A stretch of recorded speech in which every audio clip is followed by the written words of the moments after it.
Drop down below in the comments if you guys are a fan of Speaker Johnson, okay, Mike Johnson, all right, who completely just annihilated this ABC activist, not journalist, okay, this ABC activist on ABC News, okay, America's bullcrap news station. And yeah, okay, Speaker Johnson just completely obliterated this woke activist host over the No Kings rally and the government shutdown, okay? We all know that President Trump, if he was a real king, then, if he was a king, then he'd be able to, there would be no Kings protest. Like, there wouldn't be a No Kings protest, okay? And then on top of that, the government would be open upon President Trump's power. Just, you know what? I'm going to just open the government, okay?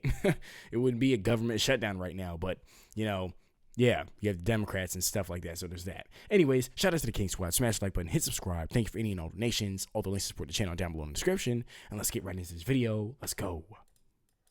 I'm joined now by the Speaker of the House, Mike Johnson, right here in the studio. Speaker Johnson, thank you for joining us. Glad to be with you. Thanks. So let's start with the No Kings rallies. You called these Hate America rallies. What do you mean by that? Well, that collection of folks that I listed were certainly part of it. We congratulate them on a apparently violent free speech exercise. I was a First Amendment lawyer for 20 years. We defend that right. But the irony of the message is pretty clear for everyone. If President Trump was a king, the government would be open right now. If President Trump was a king, they would not have been able to engage in that free speech exercise out on the mall, by the way, which was open because President Trump hasn't closed it. In the last shutdown, 2013 era, President Obama closed the National Mall, it closed all the national parks, didn't allow people to engage in all this. So, I mean, they needed a stunt, they needed a show. Chuck Schumer needs cover right now. He's closed the government down because he needs political cover, and this was a part of it. We'll get to the shutdown, but just on this notion that these are Hate America rallies, and you not only talked about anarchists, Antifa advocates, pro-Hamas wing, and you said this is the modern Democratic Party. But I remember not that long ago what you said after the murder of Charlie Kirk, when you said that we should view fellow Americans not as our enemies, but as our fellow countrymen. Yeah, I've never called anybody an enemy, but we call out... Hate America rally or, Antifa, pro-Hamas, those are enemies. Well, there were a lot of hateful messages yesterday. I mean, we have video and photos of pretty violent rhetoric, calling out the president, saying fascists must die and all the rest. I mean, I don't think that's loving speech. I don't think that's friendly speech. And I don't think it's pro-American to say those kinds of things. So it's not about the people. It's about the message. It's about the ideology. And I will stand here every Sunday and talk with you about the dangers of Marxism and socialism and how it's led to the literal death of tens of millions of people in the 20th century alone. It is a dangerous ideology, and it is anti-American. It goes against everything that we stand for. But you're not saying that this is all of the Democratic Party. It's not all of the people that were out there. I mean, it kind of reminds me of Hillary Clinton referred to Trump supporters, or half of them, as the basket of deplorables. I've never said that. I never said it was the whole Democratic Party. But you and I have to acknowledge the reality. Wait a minute. So this is the modern Democratic Party. It is, because look at the evidence. Look at what's happening in New York. They're about to elect an open socialist Marxist as the mayor of America's largest city. There's a rise of Marxism in the Democratic Party. It's an objective fact, and no one can deny it. We lament that. We decry it. We're trying to call it out because I want to make sure the next generation of Americans understands that is a dangerous road to go down. That's part of our calling. I think part of our responsibility as elected servants of the people. So let's get to the shutdown. Wow. Shout out to Speaker Johnson for just, calmly annihilating this woke activist host. All right. I mean, I really admire it. Okay. He's just so well spoken. Okay. So shout out to Mike Johnson with that right there. Just that alone, and you see that they're really trying to get Speaker Johnson with a gotcha question, but he's not falling for it at all. Instead, he's like ninja slicing these gotcha questions with the facts. And I just love to see it. You've blamed the Democrats, and to be clear, you did pass a so-called clear... Not so-called, totally clean. Keep the government funded for 7 months. They refused to vote for that, most of them, because they want to hold out for the Obamacare subsidies. Well, no, we filed a clean CR, 24 pages in length, keep the lights on. They filed a dirty CR. What's in it? They want to reinstate free health care paid for by taxpayers to illegal aliens. That's $200 billion as part of it.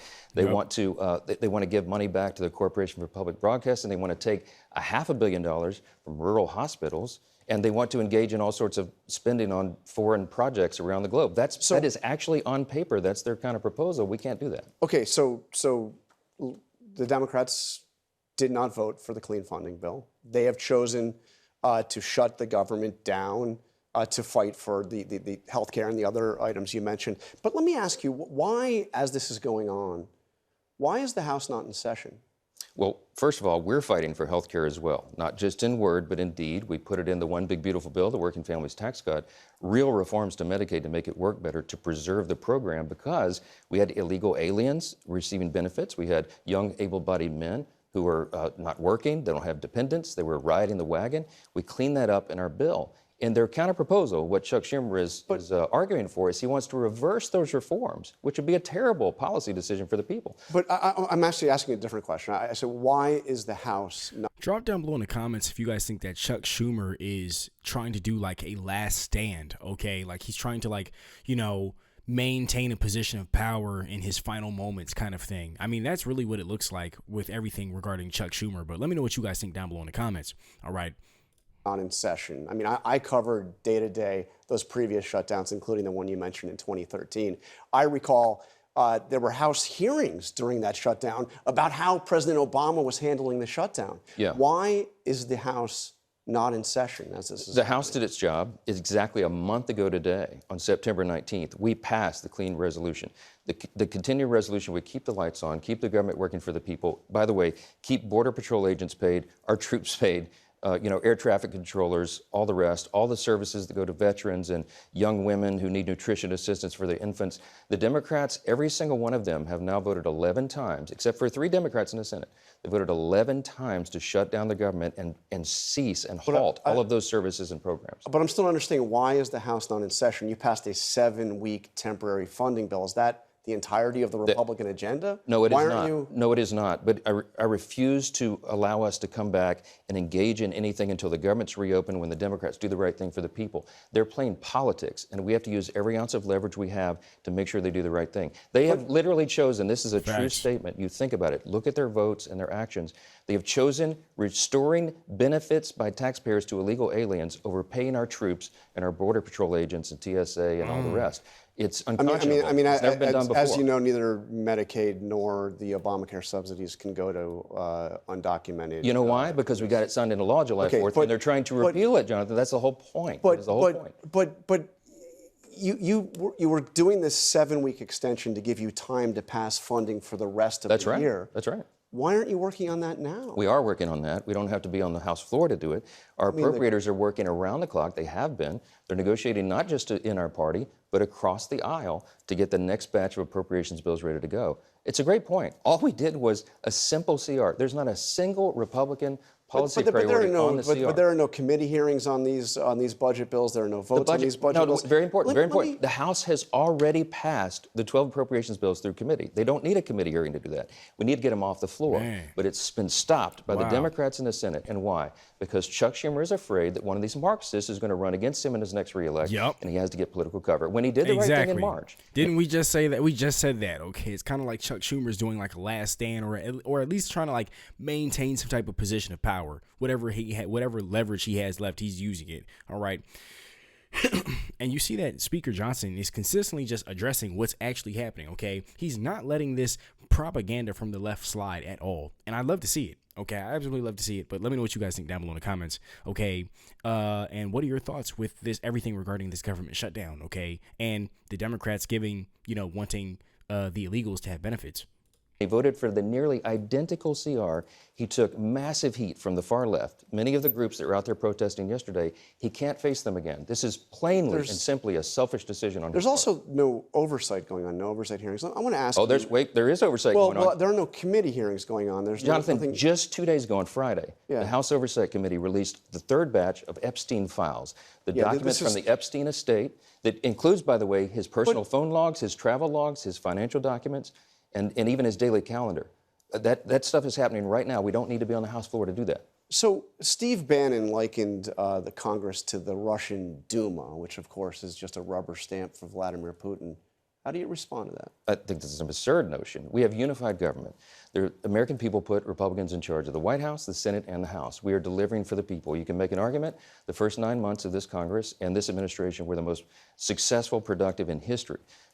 Think of it. Think of the split screen, what's happening right now. President Trump and Republicans reduced taxes, reduced regulations to get the economy going again, ending the crime crisis, ended the border crisis. He's resolving wars and conflicts around the globe. What have Democrats done? They shut the government down. But oversight, I mean, I never really... That and deleted people. The Democrats have shut the government down and got, they got Charlie Kirk deleted. So there's that. Okay, rest in peace to Charlie Kirk and prayers out to his friends and family. I don't bring him up lightly.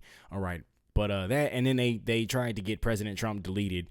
And yeah, so there's that. The Democrats have consistently, and they're dressing up as animal characters at the No Kings rally. So, I mean, the Democrats are showing you this hey, the circus is in town. oh, my bad. It's just the Democrats. Hear you raise critical questions of anything that President Trump is doing. Do you, at least in private, raise issues with yes, this is what unified government looks like. The president and I well, unified government sometimes doesn't mean you're all in multiple times lockstep. Sometimes, Congress is still a check on the executive branch. Congress is more than a check on the executive branch. We're the Article I body in the Constitution. Yeah. We have a preeminent responsibility, and I take that seriously. A lifelong constitutional attorney and somebody who's been a jealous advocate of it. The president and I talked all the time about policies and decisions and all of that. We do that behind closed doors because that's what party leaders do when you're in the same party. It's called unified government. The reason we've been so productive is because we do that so well and we're delivering for the American people. When are you going to swear in Representative-elect Adelita Grijalva? As soon as we get back to legislative session when Chuck Schumer allows us to turn the lights back on. Why haven't you done it already? Because this is the way the institution works. I'm following the Pelosi precedent, by the way, when my dear friend from Louisiana, Julia Letlow, was elected to fill the seat of her deceased husband because of COVID. Nancy Pelosi took 25 days to swear her in. By the way, are you saying? Let me stop you. Are you saying that Nancy Pelosi refused to swear her in earlier? No, I'm saying that's my very point. Is this is the normal my process. understanding is that was the date that actually the representative-elect Letlow at the time requested. She had obviously her. Okay, here's some more examples. This ABC host is garbage. I mean, it's very frustrating having to sit here and listen to him try to hit Speaker Johnson with these gotcha questions. You can hear it in his tone. It's kind of very sly, and he's trying to. He's doing his absolute best to sit here and just insert little things and, hey, did you know this and did you know that and but you guys said this would happen and it's very annoying. It's very annoying. Do you see your party? How are you guys? How do the Democrats think they can stand and talk like they're in a position of power and their party's dressing up in animal costumes? I just can't. Can we have an adult conversation here? ABC activist hosts. Okay. No, but wait a minute. You mentioned the Pelosi precedent, but Pelosi didn't delay that. Let me give you more than Pelosi precedent, okay? And what about the Johnson precedent? Because you swore in 2 Republicans the day after their election. I'm happy to answer. Pelosi precedent. Pat Ryan, Joe Simpolinski. They were elected during an August recess. So 21 days later, when the House returned to regular legislative session, they were administered the oath. That's what we're doing. We're not in session right now. Rep. Grijalva was elected after the House was out of session. As soon as we return to legislative session, as soon as the Democrats decide to turn the lights back on so we can all get back here, I will administer the oath on the first day. You could swear her in tomorrow, right? No, not tomorrow. No, we couldn't. We wouldn't. There was an exception for 2 Floridians earlier in this Congress, but the reason was they were duly elected, they had a date set, they flew in all their friends and family, and the House went out of session So if she flies in friends and family, then we don't have a date set. She was elected after. Okay. Let me ask you about the president's pardon of George Santos. What do you make of that? The president has the right under the Constitution for pardon and commutation, of course. We believe in redemption. This is a personal belief of mine, and I hope Mr. Santos makes the most of his second chance. But how about the fact that the president, in issuing the pardon, or it's clemency, the clemency, he said at least Santos had the courage, conviction, and intelligence to always vote Republican. I looked through this. There have now, I think we have a list of them, 10 former Republican members of Congress who the president has either pardoned or issued clemency for. 10. Okay, you want to talk about what Joe Biden did with that power? No, I he want to pardoned talk his own about what... family. The only thing he signed, by the way, with his own pen, everything else is auto pen. Yeah, but categories of hardened criminals that they just released from prison. At least President Trump is fully transparent. He goes out and explains his rationale. Is it okay for him to say that essentially I'm pardoning somebody because they always had the courage? That's not the reason he pardoned. Conviction and intelligence to always vote Republican. That's one snippet of what he said among many things about George Santos. But should that be a factor in pardoning somebody that they voted Republican? I don't think it was. Clemency? No, I don't think it was. I just think he's talking about this individual and his past, and at least he's open and transparent about it. Joe Biden never told us anything, and frankly, we're not even sure he knew who he's pardoning on any of those things. One of the things that drove a lot of the people out protesting yesterday was what's happening in terms of the mass deportations. I want to play something for you that Joe Rogan recently said about how this is being undertaken. Take a listen. The way it looks is horrific. When you're just arresting people in front of their kids and just normal, regular people that have been here for 20 years, that everybody who has a heart can't get along with that. Do you worry that these ICE raids are going too far, or could go too far? I think everybody is aware of the optics, but I do believe in the rule of law, and I believe the American people were alarmed that the border was wide open for 4 years, and by many estimates, as many as 20 million illegal aliens got into the country, many of them hardened, dangerous criminals. But you're seeing people that have been in the country 20 years or more that have families, that have American citizens as children. I mean, the Democrats sitting here trying to say that, you're separating families, you're separating children from their mothers and their fathers whenever they bring the fathers up, if ever. And and it's like, since when did you guys care about family? Okay. I mean, last time I checked, you guys are super anti-family. You have the time because the Democrats are like, their families are like super cooked, okay? They have the time to sit here and do no Kings protests and no Kings rallies and stuff like that. Then they ran an entire campaign with Ku Klux Kamala Harris on deleting Offspring, and then saying we're not going back, Bach. And then I'm just sitting here like, wow. I mean, there's no coming back from that one. I can't unsee that. The Democrats, whenever they talk about family, I just can't. It's hard to watch. But shout out to Mike Johnson for just annihilating this woke ABC host. I mean, let me know what you guys think down below in the comments. It gets worse. Let's go. And the spouses that are facing, these pretty rough deportations. Mind you, this is the same party. The Democrats are the same party that said, if your husband voted for Trump, divorce him. What? Nah. Yeah, and no one takes any pleasure in that at all. What ICE has prioritized is the dangerous, hardened criminals first, and there's probably a few million of those, okay? So they've been trying to round them up and send them back home with great success. By the way, the border is totally sealed now. Almost zero illegal crossings over the last 4 months, almost zero, which proves again the point that President Biden could have done that at any time. He did not want to use that authority. They wanted the wide open border. So now the auto pen can't say no. Have to deal with the fallout of that. With tens of millions of illegals into the country, ICE has a very difficult job, a very difficult task, and they need to be efficacious and efficient in the way they do it. But they have to ensure that we have the rule of law. If you don't have a sovereign border, you don't have a sovereign country. We're out of time, but I just have to ask you what's happened at the Pentagon. Do you have a sense for why? And that's all for this video, you guys. Shout out to the King Squad. Smash the like button, hit subscribe. Let me know your thoughts down below in the comments about everything Mike Johnson had said. Okay, this interview is crazy. Okay, a lot to unpack here, and you just see that the Democrats, they don't learn. Like, they never say, you know what? Maybe the Republicans have a point. Maybe if we work together, we can get ahead faster, and maybe we can meet somewhere in the middle. But nope. They just double down in what doesn't work and what goes against the American people.